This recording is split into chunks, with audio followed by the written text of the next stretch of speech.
একটা শরীর, 18 থেকে 20 জন পুরুষ, 113টা কামড়ের দাগ, 150 গ্রাম বীর্য।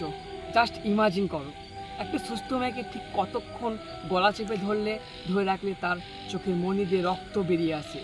এই পুরো সময়টা যে দুইজন ব্যক্তি মৌমিতার হাত চেপে ধরেছিল, তাদের মধ্যে একজন মৌমিতার ফিমেল কলিগ। আই রিপিট, মৌমিতার ফিমেল কলিগ। চোখ দিয়ে রক্ত বেরিয়ে আসার আগে মুহূর্ত মৌমিতা নিশ্চয়ই ফিমেল কলিগের দিকে তাকিয়েছিল। চোখের ভাষায় বারবার বোঝানোর চেষ্টা করছিল, আমাকে বাঁচাও, আমাকে বাঁচাও। একটি মেয়ে, আমাদের মৌমিতাকে ধর্ষণ করেছে। এই লড়াই শুধু মেয়েদের একা লড়াই নয়, এই লড়াই গোটা পুরুষ জাতির। কারো বাবা, কারো স্বামী, কারো ভাই, এই লড়াই আমাদের সবার। যারা ভাবছো লোকের হয়েছে আমার কি, আজকে ওই লোকটার হয়েছে, মৌমিতা বলে মেয়েটার হয়েছে, তার বাপ, তার একমাত্র মেয়ে, তার এরকম হয়েছে। পরের আপনার মেয়ের হবে না তার কোনো মানে নেই, আপনার দিদির হবে না তার কোনো মানে নেই।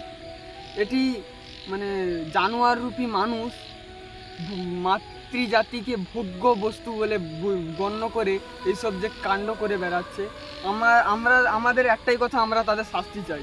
আর যারা ভাবছো যে এরকম করবো না, আন্দোলন চাই না, কিছু চাই না, ঝামেলা চাই না, বাড়িতে বসে থাকবো, তারা একদিন মাথায় রাখুন যে আপনারও মেয়ে আছে, আপনারও বোন আছে, আপনার দিকেও একদিন আসতে পারে। এই ভিডিওটি বানানো শুধুমাত্র একমাত্র উদ্দেশ্য যে দোষীর শাস্তি চাই।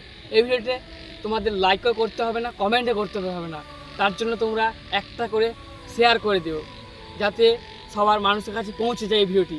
আমাদের আর কিছু চাই না, দোষীর শাস্তি চাই। এই ভিডিওটি, এই বার্তাটি সবার কাছে ছড়িয়ে দাও, যাতে দোষীর শাস্তি হয়। এবং আমাদের যতটা কর্তব্য, আমরা তোমাদের কাছে মানে এই কথাটা তুলে দেওয়ার জন্য যতটা পারছি ভিডিওর মাধ্যমে পাঠাচ্ছি। এবার বাদবাকিটা তোমাদের কাছে, তোমরা কি কীরকমভাবে স্টেপ নিতে পারবে, কে কীরকম আন্দোলন করতে পারবে।